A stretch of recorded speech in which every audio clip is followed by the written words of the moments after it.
감사드리오며 예수님의 이름으로 기도하옵나이다. 아멘. 자, 이제 3장 후반부를 우리가 묵상하는데요.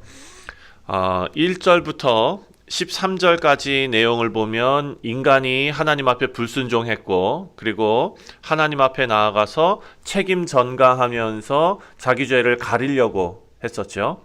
인간의 노력으로 가릴 수 있는 것은 하나님의 영광, 그것이 아니라 자기 수치, 자기 수치를 바라볼 수 있게 된 것이 선악과를 따먹고 바뀐 일이었습니다.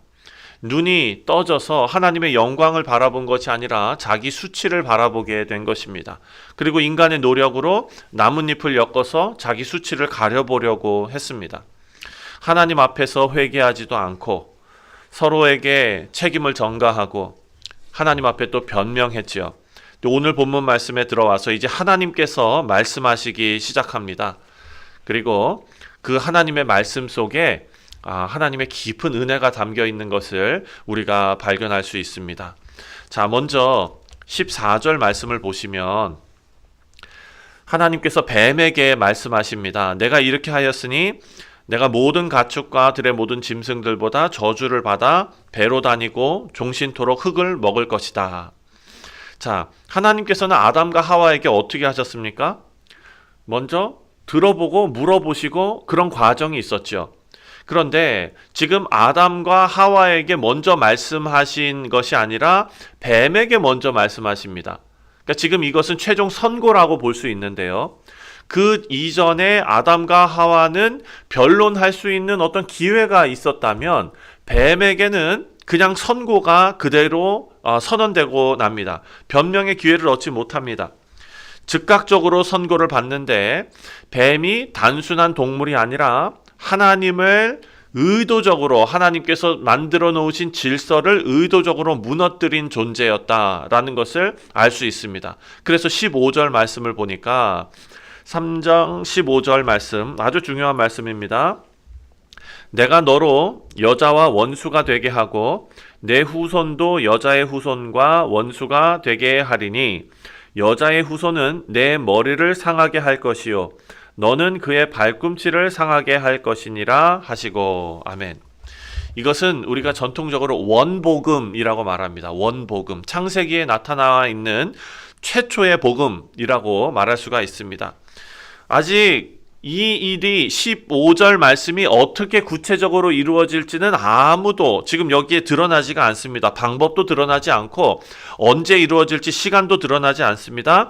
하지만 하나님께서 여기에 적어 놓으심으로 악이, 사탄이 최종적으로 승리하지 못하게 된다라는 것을 선언하십니다. 여러분 보십시오. 여자의 후손, 그러면은 우리가 누구를 떠올립니까? 그렇죠. 예수님이죠. 자, 여기 보니까 내가 너로 여자와 원수가 되게 하고 내 후손도 여자의 후손과 원수가 되게 하리니 여자의 후손은 내 머리를 상하게 할 것이요 뱀의 머리를 상하게 할 것이요 사탄의 머리를 상하게 할 것이요. 그런데 뒤에 보니까 너는, 사탄은 그의 발꿈치를 상하게 할 것이라. 발꿈치만 상하게 할 것이라. 자, 예수님께서 십자가에 달려 돌아가실 때에 사탄은 어떻게 생각했습니까? 자기가 이긴 줄 알았습니다.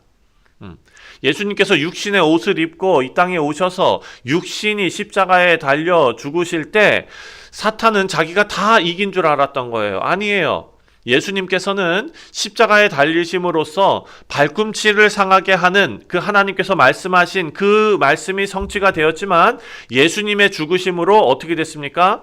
죄와 사망의 권세가 머리가 다 상하게 되었습니다. 모든 것이 다 해결되게 되었습니다. 이것이 창세기에 나와 있는 원복음이라고 우리가 말하는 복음입니다.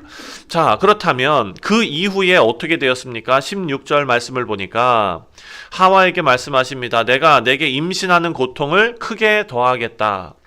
내가 수고하고 자식을 낳아야 되고 너는 내 남편을 원하고 내 남편은 너를 다스릴 것이다 라고 말씀하십니다. 자, 이것은 지금 이 말씀을 바라보면서 남성과 여성을 동등하게 놓고 이제 여성에 대해서 저주의 말씀을 내리셨다라고 생각할 수 있는데요.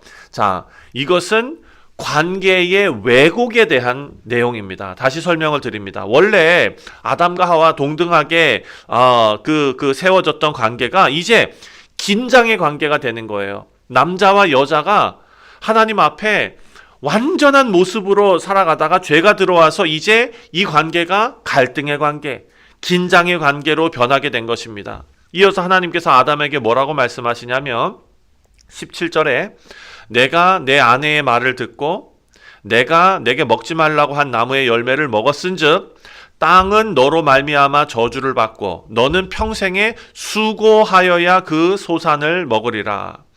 땅이 이전에는 먹을 것을 그냥 냈습니다. 그렇죠? 순종적으로 열매를 내어 주었습니다. 그런데 이제 더 이상 땅이 저주받아서 순종적으로 열매를 내어주지 않습니다. 18절 말씀 보니까 땅이 가시덤불과 엉겅퀴를 낼 것이다. 그리고 결국 우리가 아담이 흙으로 돌아갈 때까지 얼굴에 땀을 흘려야 먹을 것을 먹게 될 것이다. 그것은 내가 취함을 입었으니라. 너는 흙이니 흙으로 돌아갈 것이라. 자, 죽음이 단번에 임하지 않습니다. 삶 전체가 죽음을 향해서 기울어지기 시작했습니다. 죄가 들어와서 남자와 여자의 관계, 그 완벽했던 관계도 죽음을 향해 왜곡된 관계로 기울어지기 시작하고 땅도 죽음을 향해서 기울어지기 시작했다. 삶 전체가 죽음을 향해 기울어지기 시작했다는 것을 볼 수 있습니다. 20절부터 21절까지 이야기를 보면 여기서 끝나지 않습니다. 20절 말씀을 보니까 아담이 그의 아내의 이름을 하와라 불렀으니 그는 모든 산자의 어머니가 됨이더라.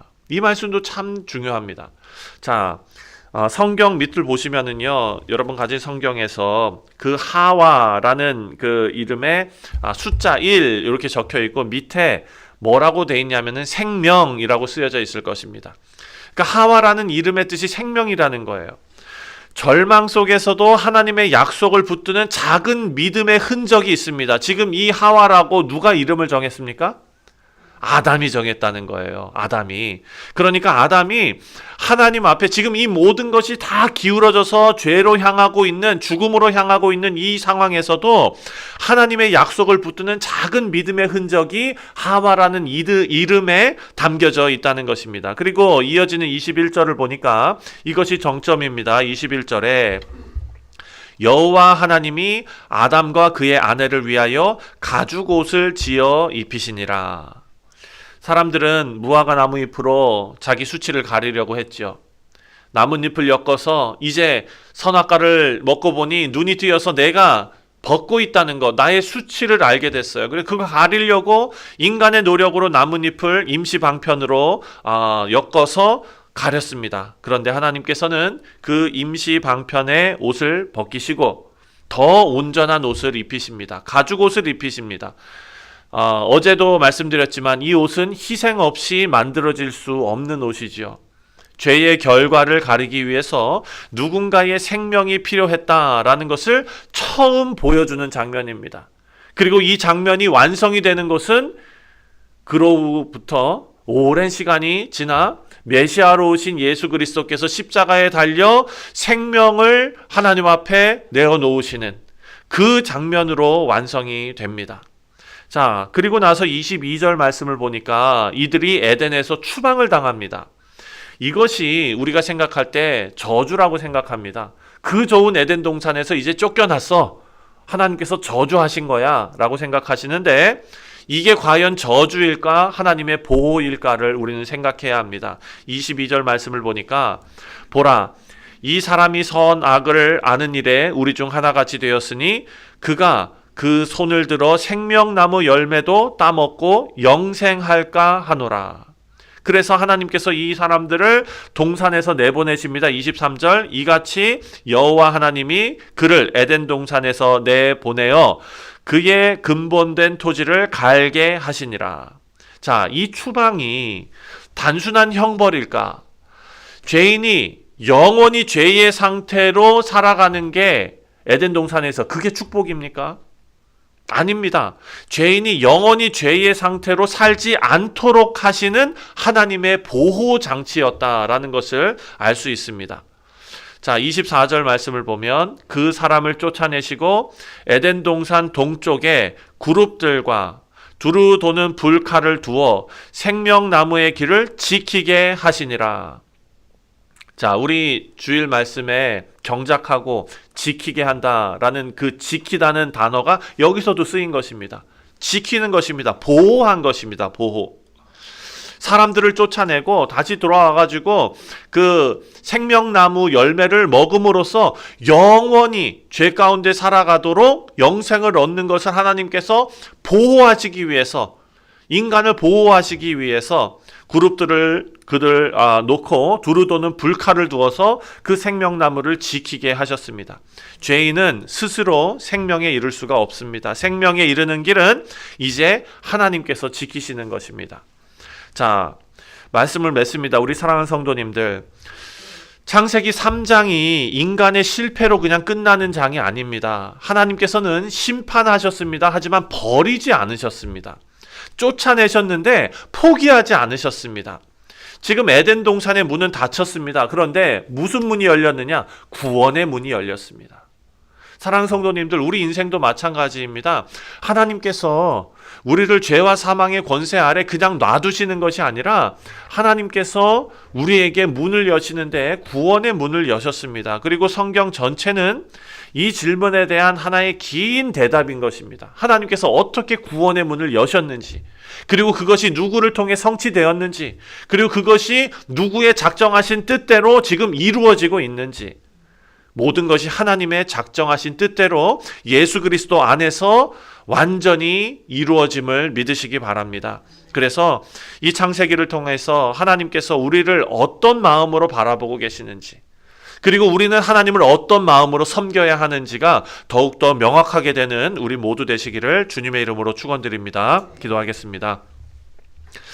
하나님 아버지, 죄 가운데에서도 우리를 포기하지 않으시고 또 하나님의 심판 속에 그 하나님의 은혜를 감추어 두신 우리 하나님의 사랑을 감사드리며 또한 찬송합니다.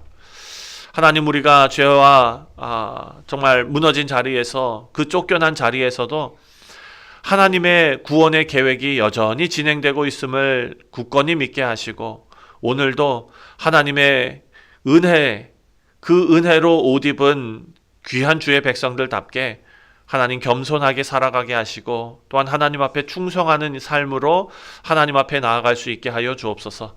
감사드리오며 예수님의 이름으로 기도하옵나이다. 아멘. 하늘에 계신